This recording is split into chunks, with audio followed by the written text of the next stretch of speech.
야,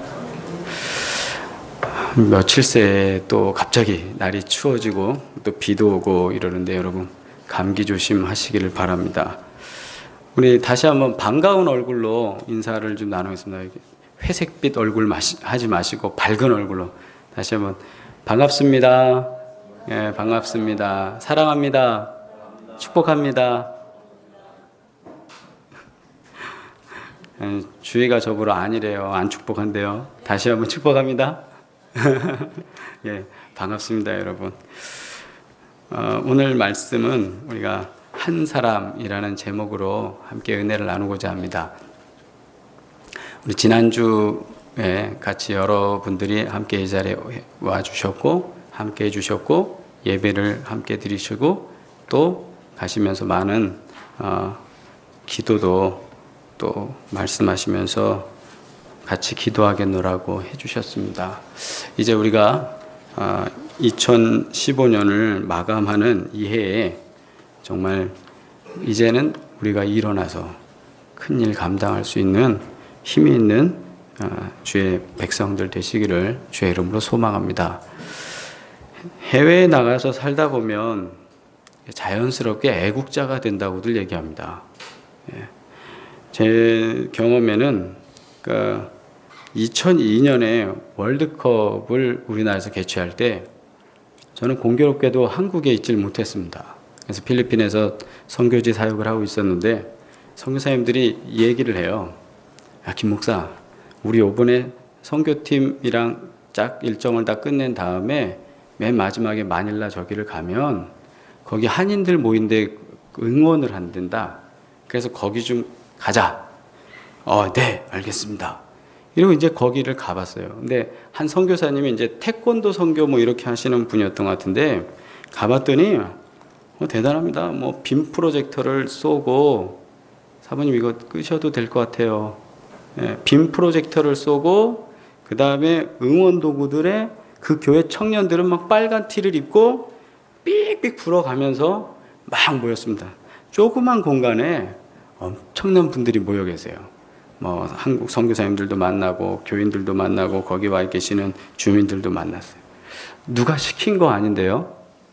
기가 막히게 응원을 합니다. 앞에 젊은 청년들이 나와서는 누가 한 사람이 대한민국 하면 정말 한국에서 하듯이 빠밤 빠밤 하면서 막 응원을 해요.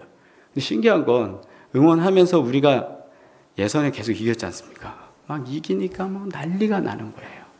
막 난리가 나고 좋아갖고 막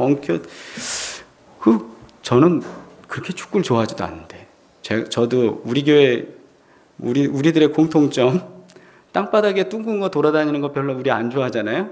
축구 별로 잘 못하고 그래갖고 저는 운동의 소질이 없어서 별로 좋아하지 않은데 그때만큼은 막 온몸에 막 힘이 솟는 것 같고 응원할 때 엄청난 어떤 희열이라고 그래야 되나요? 즐거움 속에서 막 응원했던 기억이 나요. 그래 놓고 이제 나와서 시간을 지나면서 보니까 태극기가 펄럭이는데 그것만 봐도 왜 이렇게 감동이 됩니까? 내가 언제부터 이렇게 애국자가 됐을까 생각해 보니까 많은 분들이 그런 얘기를 해요. 나가면 애국자라고. 나라를 생각하게 된다고. 그래서 이렇게 아는 게 아니라 이렇게 쭉 돌아보니까 사람들이 저를 보면 한국 사람이라고 소개를 하니까 코리아노 이러면서 당신 한국인이냐. 제가 하는 것 하나하나가 뭐가 되냐면 한국 사람의 근성이 되는 거예요. 제가 게으르면 한국 사람은 게으른 사람이고 제가 부지런하면 부지런한 사람이고 열심히 뭔가 하면 한국 사람은 열심히 한다고 그래요. 그러니까 그 대표성을 가지고 있다 보니까 어느 날인가 보니까 이거 무거워지더라고요. 이거 잘해야 되겠구나. 근데 또 이제 교회에 와서도 사역을 하다 보면 여기 이렇게 시장도 왔다 갔다 하지 않습니까? 그러면 이제 점점 시간이 지날수록 아시는 분들이 몇 분 생기는데 제가 스레빠 질질 끌고 다니며 그분들 보시기에 뭐 어떻게 보겠어요? 저분 이제 좋은 시학교회 목사님인데 저러고 다니지? 그러니까 그 어떤 대표성 내지는 우리가 누군가에 관심 받고 있을 때를 생각해 보면 뭔가 잘해야 된다라는 그런 생각들을 하게 되고 대표성에 대해서 우리가 생각을 하게 됩니다. 오늘 말씀은 자 로마서 5장 12절 말씀 세 번역으로 되어 있는 말씀입니다. 한번 읽습니다. 시작. 그러므로 한 사람으로 말미암아 죄가 세상에 들어왔고 또 그 죄로 말미암아 죽음이 들어온 것과 같이 모든 사람이 죄를 지었기 때문에 죽음이 모든 사람에게 이르게 되었습니다. 젊었을 때, 어렸을 때, 청년 때, 또 우리 중고등학생 때 참 고민되는 게 이거였습니다. 왜 한 사람이 죄를 졌는데 우리 모두가 죄인이라고 하는 겁니까? 아담이 죄를 졌는데 왜 그 후손인 우리마저도 다 죄인이라고 다 이렇게 도매금으로 넘어갑니까? 성경은 한 사람의 죄로 시작해서 모든 사람이 죄를 지은 것이다. 한 사람의 죄로 말미암아 그것에 대한 죄의 값이 죽음으로 우리들에게 다 내려왔다. 그래서 이 죽음의 문제를 해결할 수 있는 방법이 없었다라는 걸 전제합니다. 그리고 이 문제를 어떻게 해결할 수 있을까라고 했을 때 그 대답은 누굽니까? 바로 예수님밖에 없다. 성경이 우리들에게 말하는 건 그 내용입니다. 그런데 아무리 생각해도 어렸을 때는 이해가 안 되는 거예요.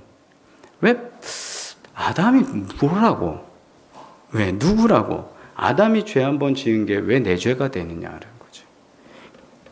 그래서 율법에 우리가 대해서 잠깐 생각해보면 율법은 이것 해라, 마라, 해라 이렇게 얘기가 되죠. 그래서 율법에는 613개의 조항이 있다고 합니다.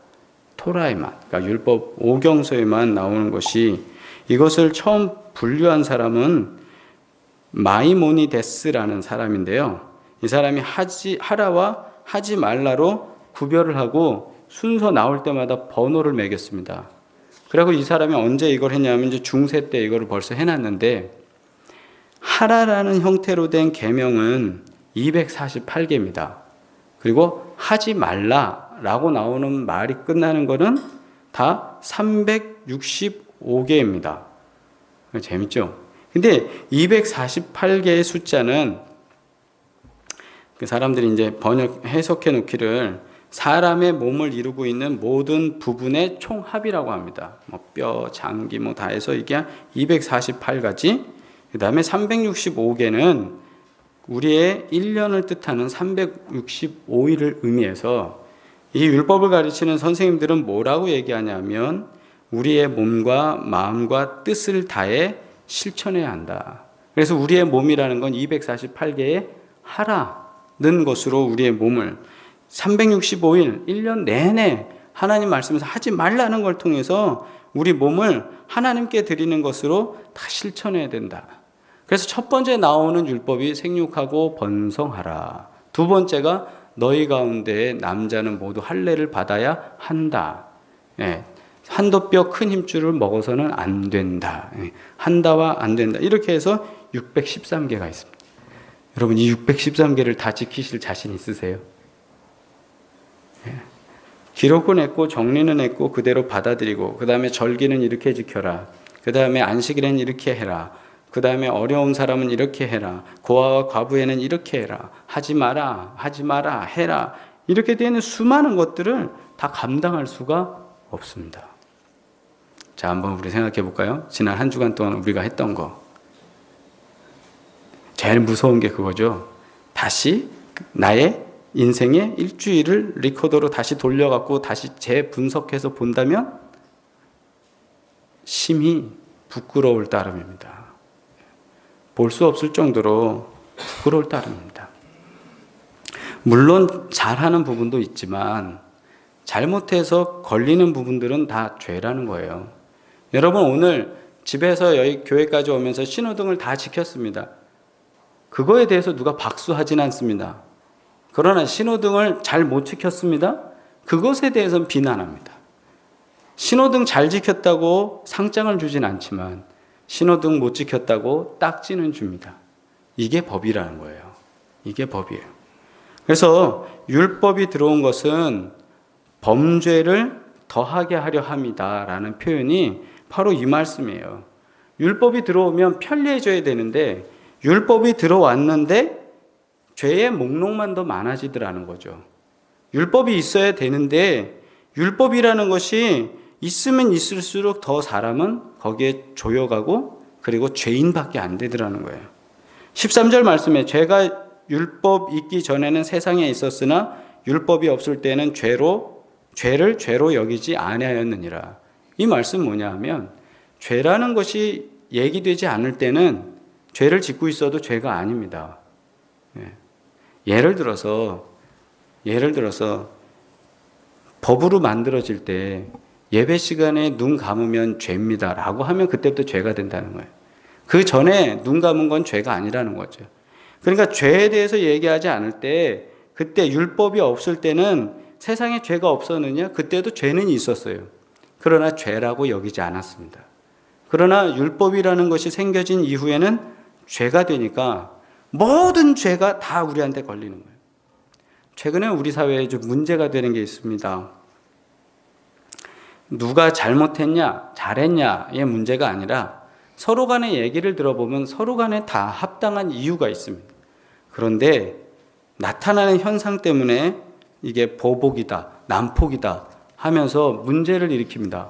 그러니까 요즘은 그 문제를 참다 못해서 예전에는 그거 그냥 대충 넘어갔는데 이제는 법이 만들어지고 있습니다. 한번 영상 잠깐 보시고 보겠습니다. 인터넷 해주세요.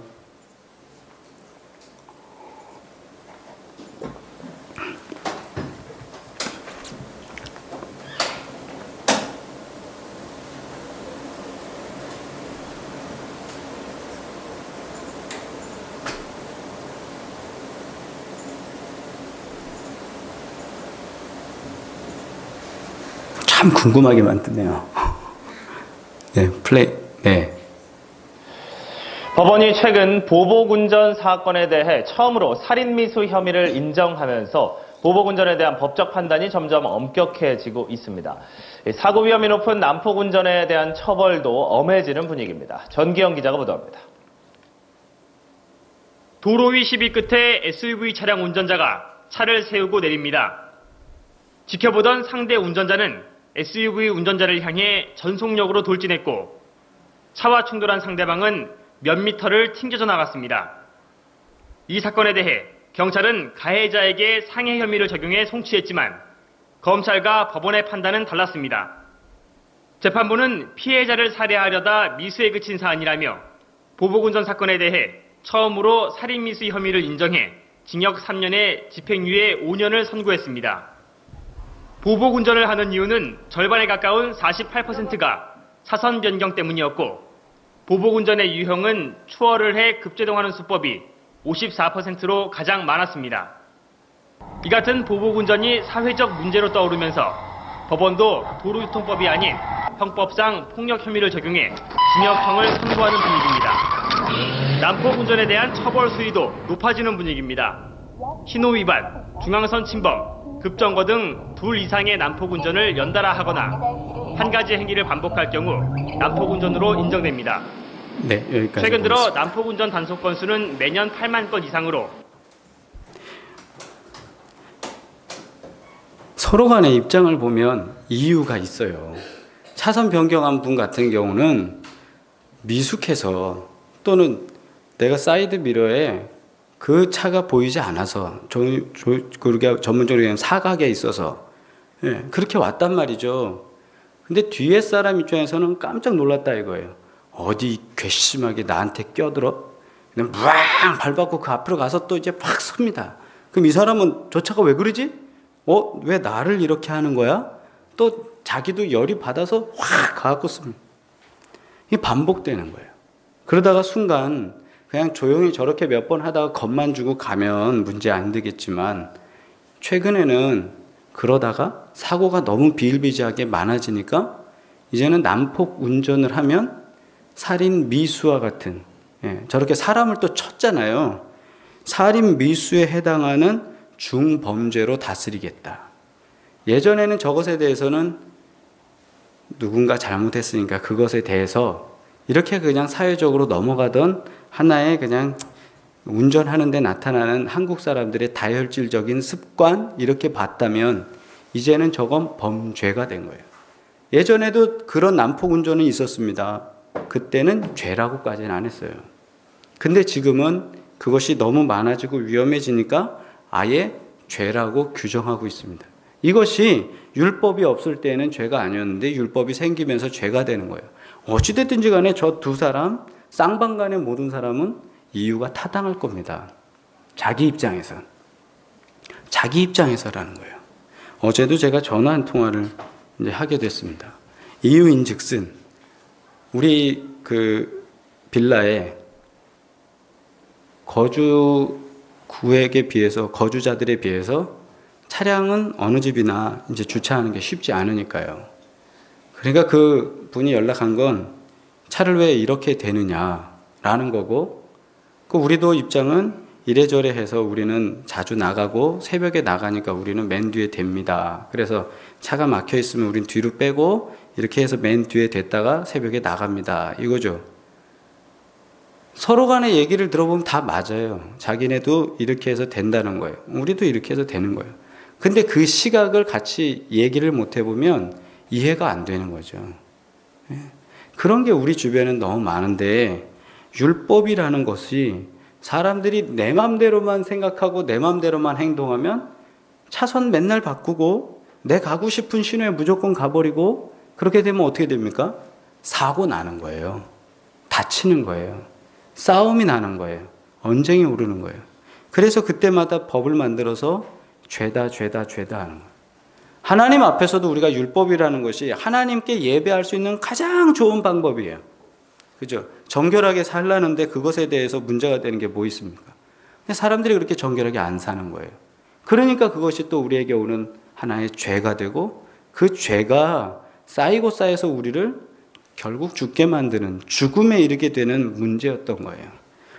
그래서 성경은 우리 가운데 이 죄의 문제가 한 사람의 범죄로부터 근데 시작이 됐다라는, 그 전에는 죄가 없었어요. 근데 이 한 사람의 죄가 시작함으로 이 땅에 죄라는 게 생겼어요. 그 한 사람의 죄가 뭐냐? 아담이 에덴 동산에서 하나님께서 말씀하신 것에 대해서 먹은 게 죄가 문제가 아니에요. 불순종했다는 게 문제예요. 먹지 말라고 한 것에 대한 불순종이 먼저라는 거예요. 사람들은 사과를 먹었어. 그래갖고 우리 거기에 사과라는 말도 없고, 먹은 것에 대해서 하나님이 얘기하지 않았어요. 문제는 그가 불순종했다는 겁니다. 하지 말라는 것에 대해 그가 그것을 넘었다는 거예요. 그래서 18절 말씀에 그런즉 한 범죄로 많은 사람이 정죄에 이른 것 같이 한 의로운 행위로 말미암아 많은 사람이 의롭다 하심을 받아 생명에 이르렀느니라. 표준 세번역 개정판에는 이렇게 번역을 합니다. 그러니 한 사람의 범죄 행위 때문에 모든 사람이 유죄 판결을 받았는데, 한 사람 때문에 모두가 유죄를 받습니다. 아담의 불순종이 우리 모두의 불순종이 되었습니다. 그래서 우리는 하나님께 순종하지 못하고 나아가지 못합니다. 그래서 19절에 구체적으로 한 사람이 순종하지 않음으로 말미암아 많은 사람이 죄인으로 판정을 받았는데 라는 거죠. 우리가 그 한 사람의 범죄로 말미암아 우리마저 다 동일한 죄인이 돼 있는 거예요. 일본 사람들이 우리에게 죄인인가요? 여러분 어떻게 생각하세요? 일본 사람들이 우리들에게 죄인입니까? 그런데 왜 우리는 일본 사람들에 대해서 그렇게 기분 나빠하죠? 지금 사는 사람들이 우리의 죄인이 아닙니다. 그런데 그들의 조상이 우리를 침략해서 우리에게 못된 짓을 했기 때문에 우리가 분노하는 겁니다. 그렇죠? 우리 민족이. 제 친구 일본 목사님 있습니다. 그 사람을 제가 미워합니까? 아니라는 거예요. 하나님이 지금 우리에게 주신 이 범죄, 불순종에 대한 것이 바로 이거라는 거예요. 우리의 조상부터 시작해서 우리가 갖고 오는 이 불순종의 문제를 하나님 앞에서 내 개인이 해결하지 못해서 이 모든 불순종의 문제를 내가 가지고 살아왔다는 겁니다. 그런데 이 문제를 해결할 수 있는 방법이 없더라는 거예요. 율법 아래서는. 그 누구도 이 율법 아래서 이 문제를 해결할 수 있는 사람이 없어요. 다 죄인이니까. 그래서 하나님이 한 사람의 범죄로 온 세상이 범죄로 빠졌으니까 다시 방법을 바꾸시는데 한 사람의 의로움으로 온 세상을 의롭게 만드시는 거예요. 할렐루야. 예. 그 한 사람이 누굽니까? 바로 예수님이세요. 다시 18절 말씀을 다시 보시면 그러니 한 사람의 범죄 때문에 모든 사람이 유죄 판결을 받았는데 이제는 한 사람의 의로운 행위 때문에 모든 사람이 의롭다 인정받아서 생명을 얻게 되었습니다. 할렐루야. 생명을 얻게 되었습니다. 19절은 다시 구체적으로 말합니다. 한 사람이 순종하지 않음으로 말미암아 많은 사람이 죄인으로 판정을 받았는데 이제는 한 사람이 순종함으로 말미암아 많은 사람이 의인으로 판정을 받을 것입니다. 그 의인인 줄 우리는 믿습니다. 하나님의 은혜가 여기 있습니다. 모두가 죄인인데 이 죄인 중에서 예수님이 오셔서 그의 의로운 행위라는 표현을 씁니다. 의로운 행위, 그가 이곳에서 하신 행위, 십자가에서 죽으시면서 우리를 위해서 대신 달려 죽으시며 피를 흘리신 그 행위, 그 행위가 우리를 의인으로 만들어 주시는 그 놀라운 은혜가 되었습니다. 그래서 우리는 누구의 조종을 받게 되느냐? 14절에 보면 그러나 아담으로부터 모세까지 아담의 범죄와 같은 죄를 짓지 아니한 자들이까지도 사망이 왕노릇했습니다. 어두운 그늘에 사망이 우리의 왕노릇했고 그의 사망의 종이 돼서 우리는 살아왔습니다. 근데 14절 하반절에 보니까 아담은 오실 자의 모형이라 그랬어요. 오실 자의 모형. 새로 오실 자의 모형이 누구냐? 그것도 아담이에요. 예전에 온 아담, 그 아담이 우리에게 죄를 주었다면 이제 새로운 아담은 우리에게 그 죄의 문제를 해결할 수 있는 역사에 길을 주시는데 17절의 말씀에 다시 한 사람의 범죄로 말미암아 사망이 그 사람을 통하여 왕노릇하게 하였은즉 더욱 은혜와 의의 선물을 넘치게 받는 자들은 한 분 예수 그리스도를 통하여 생명 안에서 왕노릇하리라. 이제는 예수 그리스도 안에서 우리가 생명을 얻어서 그 생명이 우리 안에서 왕노릇한다. 나는 길이요 진리요 생명이다라고 그러셨죠. 그러니까 그 생명은 예수님이시고 예수님이 우리 가운데 또 오셔서 우리의 왕노릇하시며 우리를 주관하시고 우리를 통치하십니다. 이 역사가 구원의 역사입니다. 그런데 우리는 난폭 운전하는 운전자처럼 살아갈 때가 참 많습니다. 예수님께서 이 모든 문제를 해결해 주시고 우리는 새 생명을 갖고 있음에도 불구하고 더러는 보복 운전하는 것처럼 핸들을 잡을 때가 있습니다. 그러면서 옆 사람이 스쳐 지나갔다고 또는 막 달려왔다고 나한테 모함을 줬다고 엎치락 뒤치락 하는 삶의 모습으로 살아가는 모습이 우리의 모습인지 모릅니다. 우린 생명을 얻었음에도 불구하고 다시 그 죄의 그늘 아래 내려가서 그 사람들이 사는 모습으로 살아가려고 흉내내고 있는지도 모릅니다. 한 주간 동안 더 경건하게 믿음 안에서 살기를 고백하면서도 우리의 욕심 안에 있는 우리의 죄악의 불순종을 계속 다시 건드려서 그 건드려져 올라오는 그 불순종으로 하나님 앞에 또 대적하고 있는 모습이 우리의 삶입니다. 생명에 있기를 주의 이름으로 축복합니다. 예수 그리스도의 충만한 생명 가운데 거하시기를 주의 이름으로 충만한 은혜를 구합니다. 죄라는 필터로 보면 문제는 폭력과 사망입니다.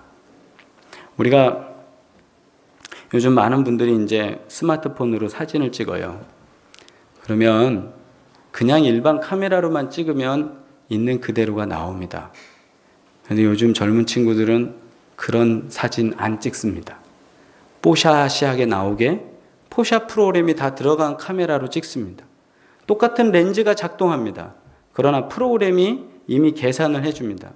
여기 나오는 점 살짝 없애게 나오고 약간 하얗게 얼굴이 나오게 하고 뒷 배경이 샤방샤방하게 됩니다. 예. 그래서 딱 찍은 사진 보면 평상시보다 굉장히 이뻐 보여요. 그런 사진들 다 프로필 사진으로 가지고 계시죠? 예. 없으면 수진이한테 부탁해 보세요. 수진이가 참 잘 만들어요. 연예인 같은 애들이 그 안에 있습니다. 은주랑 수진이 사진 보면 얘네가 이렇게 예뻤었나? 예. 아주 예쁘게 이렇게 잘 나오게 만들어요. 그 기능이 뭐냐면 똑같은 사진 사물을 보는데도 필터를 어떻게 작동시키느냐에 따라서 색깔이 달라지고 색감이 달라지고 분위기가 달라집니다. 죄라는 필터로 우리가 자꾸 세상을 바라보려고 하면 우리 안에 어둠의 사망의 그늘에 그 필터가 우리로 하여금 실패하게 만들고 불순종하게 만들고 죄를 짓게 하는 거예요. 하나님이 주시는 이 은혜의 필터로 세상을 바라보면 용서할 만하고 넉넉해지고 그 사람 입장 살펴볼 수 있고 한 번쯤 사랑할 수 있는 여유가 생깁니다. 자꾸 액셀레터 밟으면서 성질 내려 하지 마시고 예수님이 원하시는 게 이걸까? 예수님이 이 모습 때문에 십자가에 달리셔서 나를 그토록 사랑하신다 하셨을까? 계속 내가 이러는데 한번 주님 앞에 질문하시면서 내 인생의 난폭 운전 핸들을 내려놓으시고 율법 아래 거하지 마시고 은혜 안에서만 십자가의 풍성한 은혜를 누리고 사시기를 주의 이름으로 축복합니다. 그래서 20절의 말씀이 이렇게 됩니다.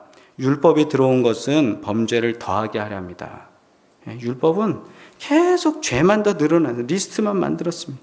그러나 죄가 더한 곳에 은혜가 넘쳤어요. 죄가 너무 많다 보니까 하나님이 더 이상 더 이상의 방법이 없어서 예수님을 보내주셨는데 21절 이는 죄가 사망 안에서 왕노릇한 것 같이 은혜도 또한 의로 말미암아 왕노릇하여 우리 주 예수 그리스도로 말미암아 영생에 이르려 하려 함이라. 영생 누리시는 저와 여러분 되기를 주의 이름으로 축복합니다. 기도드리겠습니다. 하나님 아버지, 예수님께서